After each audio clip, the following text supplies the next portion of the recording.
All right, welcome back. Carton and Roberts live in Florham Park, New York Jets camp, and happy to have with us Joe Flacco, possibly Week 1 starting quarterback. Joe, Craig, Evan, how you doing? I'm doing great. So he won't tell the public, meaning Coach. Has he told you guys what the plan is yet for Week 1?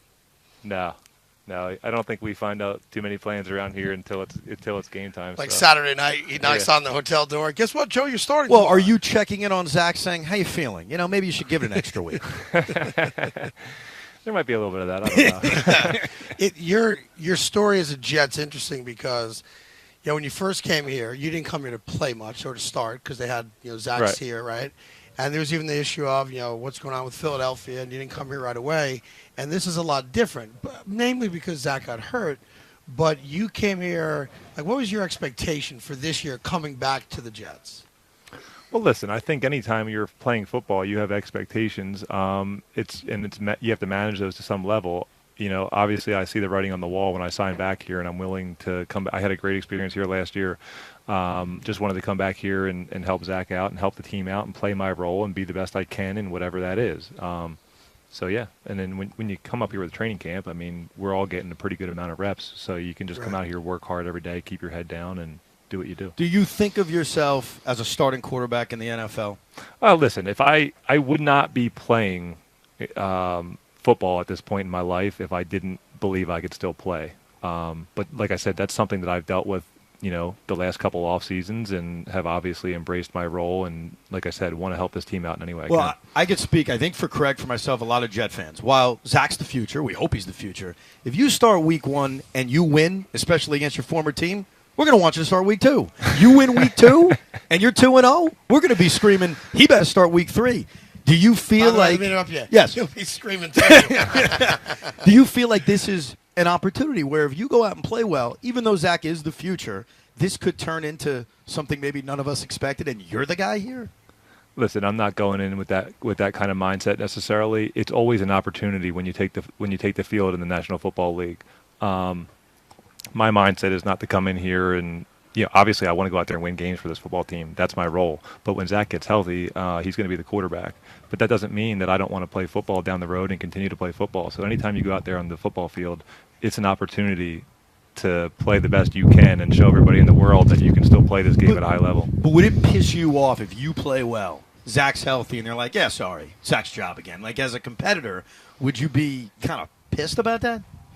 Listen, I've already dealt with being pissed off at the fact that I'm relegated to a backup role. But like I said, I've dealt with that in my head and have come out here and done the best that I can do to be a team player and play my role the best I can. And I know what that is. Right. And obviously as a competitor, you have feelings and things like that. But you have to put those aside for the team. It's interesting. What I think you're saying, Joe, it's like when people question, why is Tom Brady playing?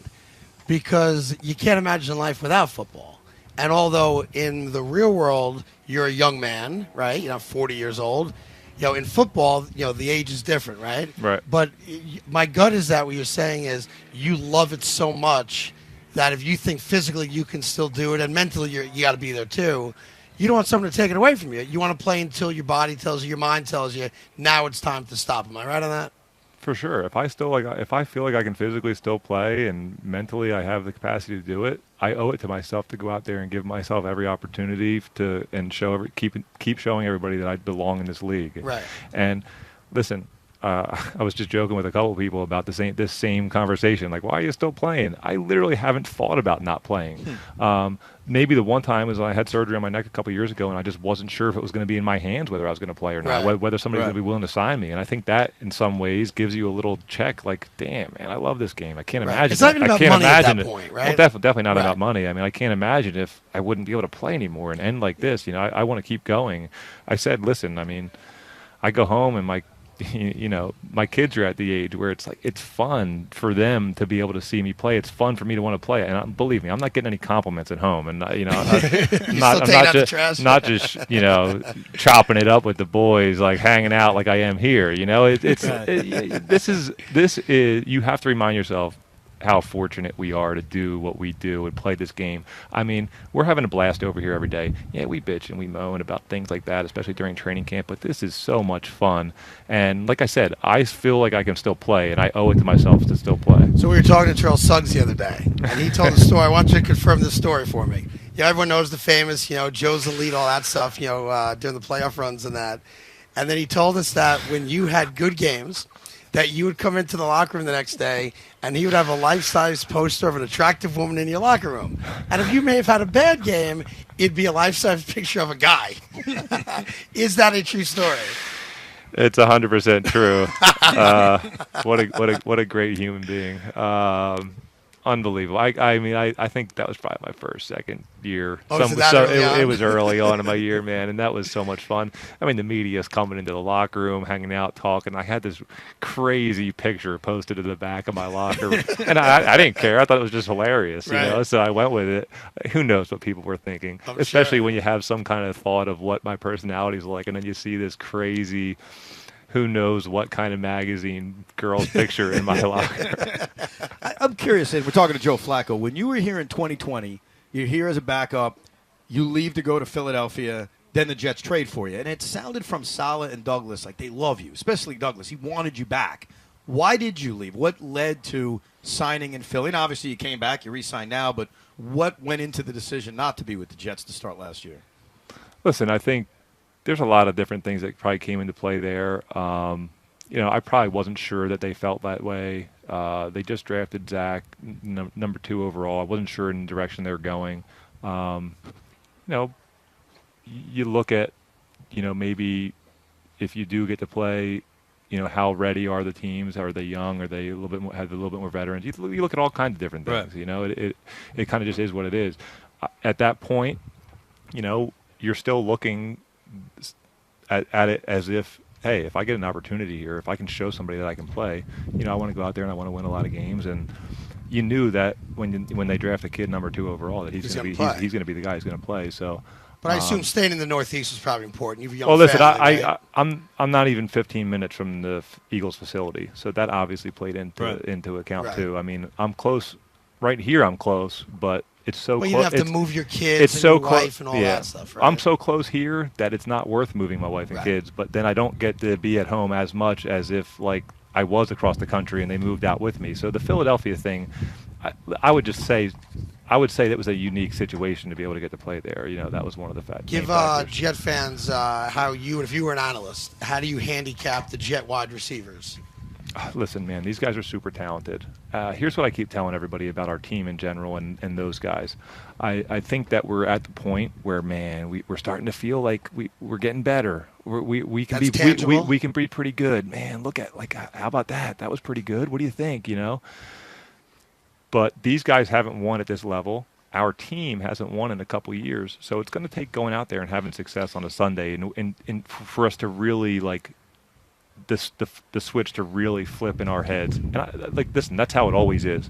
And you you want it to happen sooner rather than later. You want to go into week 1 with that attitude. Right. But, like, you're not going to. It's probably impossible to go in with that attitude week 1 until you go out there and prove it to yourself. So hopefully it happens quickly and doesn't take 8 weeks.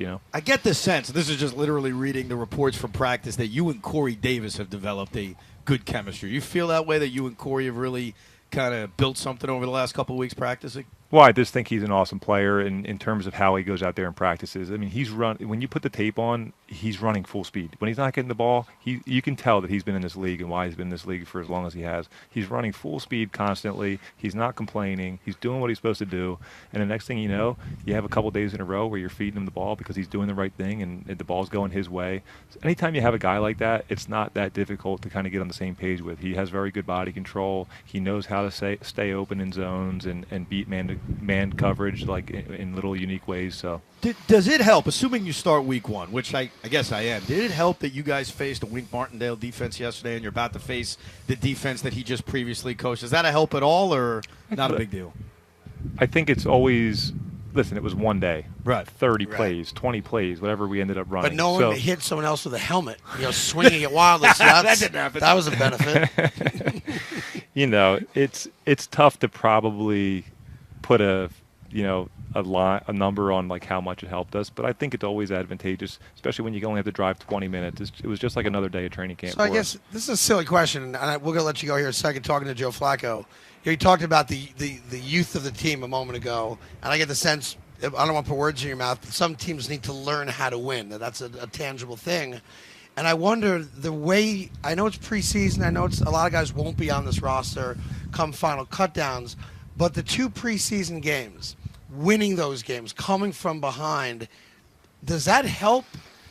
Is that a thing where in the locker room, hey, look what we're capable of doing, we can come back, we have the ability to do that? I would probably be the first person to say, that's crap, that doesn't help you, it doesn't matter.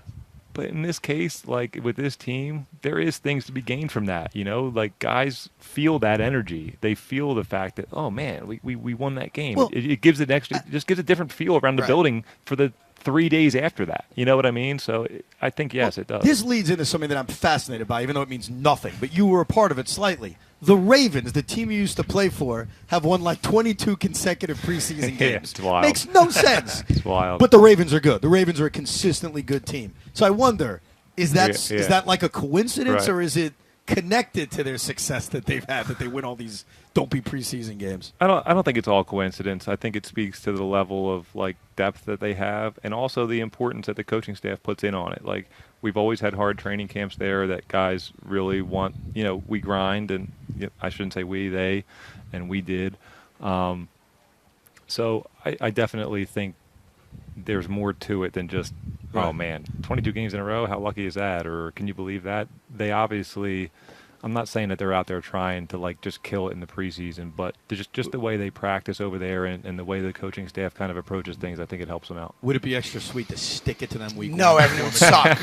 Stick it to them hard. You have piercing eyes. I'm lost in your eyes Oh, right now. I appreciate it. Like you get that a lot? Like you have Tim Tebow eyes. I don't know. Tim Tebow. Yeah, Tim Tebow's the best looking guy in the history of the NFL, but you're pretty close. One guy can play quarterback, the other one can't. Yeah, you won a playoff game. No, Let's not forget this that. guy won a lot more than Pittsburgh, I'm just yeah, wondering, that's right. I'm They beat the lost in your Steelers. eyes. I'm mesmerized by it. I need to wake myself up. Any interest in doing TV one day, being pregame, postgame analyst, Dude, any of that stuff? I really have zero interest in it, but who knows what's going to happen? Know. Well, it's good meeting you. They're throwing, that thing, football, not necessarily, but money may motivate you to be able to do that. They're You're throwing going to be so 45. much. You're going to be tired of playing golf. Your wife's going to be sick and tired of having you around so much all of a sudden. Believe and me, then I Fox know. is going to call and you're going to be like, I'll take the meeting. I'll take the meeting. Yeah. Well, it's good seeing you. Good luck if you are named the starter, and we appreciate your time, and hopefully we'll see you again. All right, guys, I appreciate it. All right, take care. Joe Flacco, everybody.